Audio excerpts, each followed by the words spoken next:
NPR article, what Biden preemptive pardons for family members could mean for presidential powers. If I could submit to the record. Without objection, so ordered. I now recognize the gentleman from Ohio, Jim Jordan, for 5 minutes. Thank you, Madam Chair. Ms. Maher, who is Uri Berliner? Mr. Berliner is a former senior editor, That's all? a former senior business editor for NPR. How long do you work at NPR? I believe he was there just over 25 years. 25 years? Award-winning journalist? Did he win any awards? Our time to Peabody Award? That's pretty important, isn't it? That is, So absolutely. pretty distinguished journalist, right? Certainly. And he wrote a long story about what you do at NPR. Is NPR biased? Congressman, I have never seen any instance of Never? Political bias determining editorial decisions. No.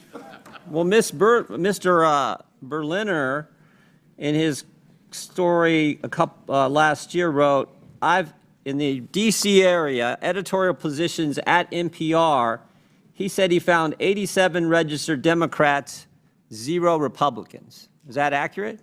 We do not track the numbers or the voter registration, but I find that Was concerning. award-winning journalist who worked 25 years at NPR, Mr. Berliner, was he lying when he wrote that? I am not presuming such. I just we don't track that information about our journalists. 87 to 0, and you're not biased? I think that is concerning if those numbers are accurate. It's concern. I mean, it wasn't 44-43. It wasn't 60-27. It wasn't 70-17. It wasn't even 80-7. It was 87 Democrats, 0 Republicans, and you say NPR is not biased.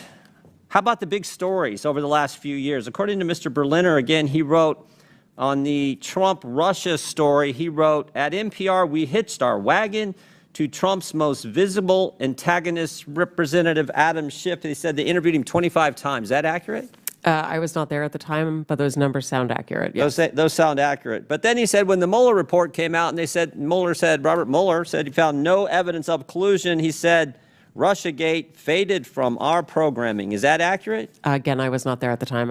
I couldn't say. You couldn't say? I was not at NPR at the time. You didn't prepare for that? You knew we were going to ask you about this guy, didn't you? It's come up like 6,000 times already in the hearing.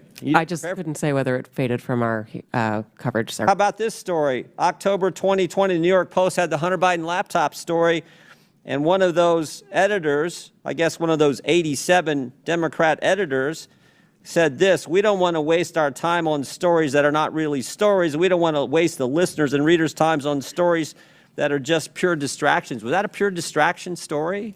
Our current editorial leadership believes that that was a mistake, as do I. Yeah, the whole country knows that was a mistake. Definitely impacted the election, or I think it certainly impacted the election. How about the COVID origin story? That's a pretty big story too, right? Mr. Berliner said, we became fervent members of the team Natural Origin, even declaring that the lab leak was debunked by scientists. Turns out, though, the lab leak is what most people think actually caused the COVID virus. Sorry, is there a question there? There is. You guys were 0 for 3 on the three of the biggest stories in the last 5 years. You guys were 0 for 3, and yet you maintain that NPR is not biased? Congressman, I do not believe we are politically biased. No, we are a nonpartisan organization. Nonpartisan organization. What's happening to your listeners over the last 5 years? Went up, down, or stayed the same? It has gone up and down and is now going back up. Well, I thought 5 years ago it was at 60 million. And you said in your opening statement, I think 43 million. That's correct. So 43 million now, and it was at 60 million 5 years ago. I can do some math. That looks like it went down. And is now going back up. It's now going back up? Yes, it is. How much has it went back up? It's gone up a couple of millions over the past years. So you went from 60 million to 41 million. Now you're back up to 43 million. In a year's time, I'm very proud of that growth, sir. Okay, you're proud of that growth. Okay. But over 5 years, it's went down 18 million. That is correct, sir. Okay. Should taxpayers subsidize NPR? I believe that taxpayers subsidize local stations, sir. That is the vast majority of what I thought you said you got 11 million from Corporation of Public Broadcasting, which is taxpayer funded directly to you, right? That is to support the public radio and then local satellite stations system. get it from the Corporation of Public Broadcasting, right? They get taxpayer money. 100 million that goes to the local 100 million goes to local stations, and then those local stations buy back programming and content from you. So that money goes to the local stations, comes back to you, gets routed through the local stations, all taxpayer money. Those fees are actually based on private donations rather than on federal funding. Well, we all know money's fungible, so some of it gets put in there. Certainly, we could agree that money is fungible. What? More money for less listeners. You fired the guy who pointed all this out, who said that you were so biased to the left that you lost listeners, which is exactly happening, and you're here maintaining that, oh, you need to continue to get taxpayer money. I did not fire Mr. Berliner, sir. Okay, the guy that left after all that. Understand. Are you fundraising off today's hearing? Sir, I believe that there was a message that went out earlier today letting people know we were coming in. Yes. Yeah, and at the bottom of the message it said, donate now, right? I don't recall the exact I can language. show it to you. Right there it is. Donate now. I mean, I'm not against fundraising. We all do it. I mean, I get it. But it's, I assume this fundraising thing is probably going to all the left listeners who are subsidized content by the taxpayers, and that's the gentleman's rub. time is expired. That's the rub. Numbers are so ridiculous. I mean, you heard them say the one big beautiful bill is going to cause millions of children to die in the country. I want to see how they back that up. When they start talking about these most ridiculous rhetoric that they have just to fire up their base, it's like, okay, when are you going to fight for America? Because all you're doing is giving gloom and doom and your hatred towards President Trump. But at some point, you was elected to lead. So where's your ideas? They don't have any because their ideas reflect socialism. Meanwhile, you've gotten so much done in the last few months, passing the big, beautiful bill into law right now, as well as the rescissions package and the digital assets bills as well this week. What's your take on the priority right now, Senator? Well, I want to go back and talk about what you just said, because we have absolutely done tremendous amount of work. Underneath President Trump, his leadership style is absolutely wearing me down. I used to say no man will outwork me because I honestly don't require a lot of sleep, 4 to 5 hours. I don't know when this man sleeps. It is not unusual for me to talk to him between 12:30 and 1 a.m. and again at 5:30 a.m. But his leadership style is pushing us to do better. His leadership style for America and for the future of America is so strong that we're able to be more productive in this Congress underneath President Trump, Leader Thune, and Speaker Johnson than any Congress in recent history and may be history. I mean, think about this. We've done a rescission package, which was the first time that's happened since 1999, a reconciliation package that cut $1.6 trillion, and now CBO has actually came back and rescored that, and it's closer to $2 trillion in deficit spending. And now we did a cryptocurrency bill that people didn't think could get done, and our market is absolutely responding. And then you start looking at the appropriation bills that we're starting to do now. We have a real opportunity. Oh, and not to mention, in June, the first time in June, we've seen the Treasury receive $25 billion in surplus, meaning that we brought in more for the first time in over a decade than we spent. That is all because of President Trump's leadership and the American people trusting the Republican Party in November and putting us in charge. When do you feel that we are going to see a real impact of all of this work you've just accomplished?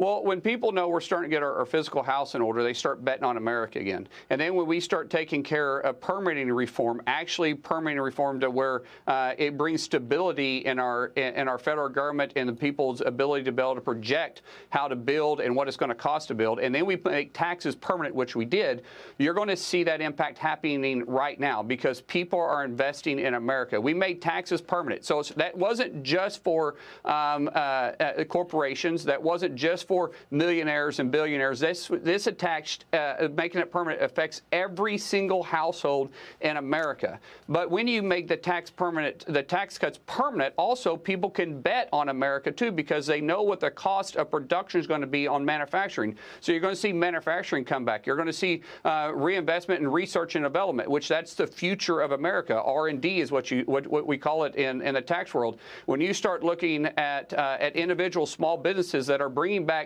in more money, they can start investing in their communities. So you're going to see wages go up because we already see wages go up. We'll see a big effect in the fourth quarter, and then you'll see another big jump in the first quarter of 26 because people are getting the tax returns and they're seeing that benefit of it. Yeah, that is great to take note of the fact that the tax cuts are permanent. That is a big deal. Real quick before I move on, now you've got to talk about the appropriations for the next go-round, and for that, you're going to have to do that with Democrats. Are you going to be able to have have these kinds of accomplishments come September when you've got to get through, or are we going to see another continuing resolution? We have to work with the Democrats on this. So the question the Democrats are going to face is, can they go away from their base? Because right now, their base is anti-America. I don't care which way you say it, it's anti-America. Because when you're for socialism, which they are, because Bernie Sanders and AOC and this crazy socialist that they're trying to elect in New York City, that's the leader of the Democrat Party. So the party is a socialist party at this time. So that's anti-America. So the question is, can they do something for America to move us forward? And we, as Republicans in the Senate, we can't do it without them.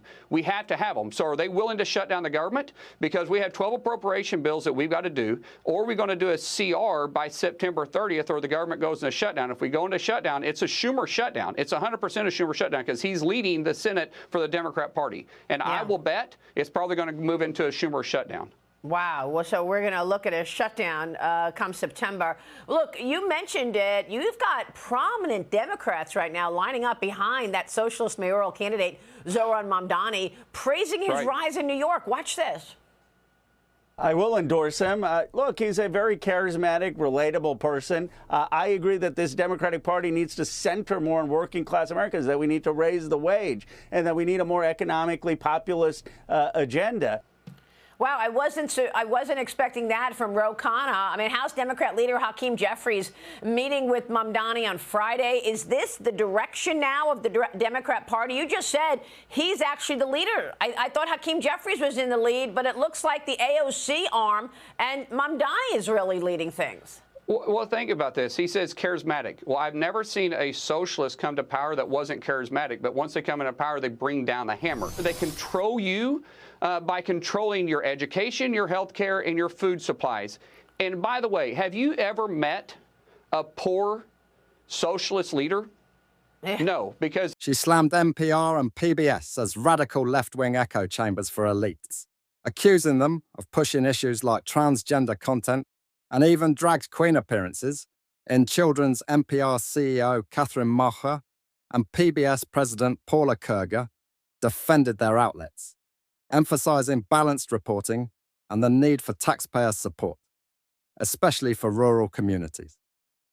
Jim Jordan chimed in about internal staff bias, noting that NPR's D team had 87 Democrats and 0 Republicans by registration, arguing it reflects a one-sided perspective. Democrats pushed back hard. Reps like Jasmine Crockett and Greg Kasser called the hearing a partisan distraction, pointing out that NPR gets only about 1% of its funding federally, and PBS only around 16%. So did this hearing change anything? Not yet. Funding runs through 2027, and Congress must act to cut it. Meanwhile, public media argues its continued federal support ensures news access across the nation.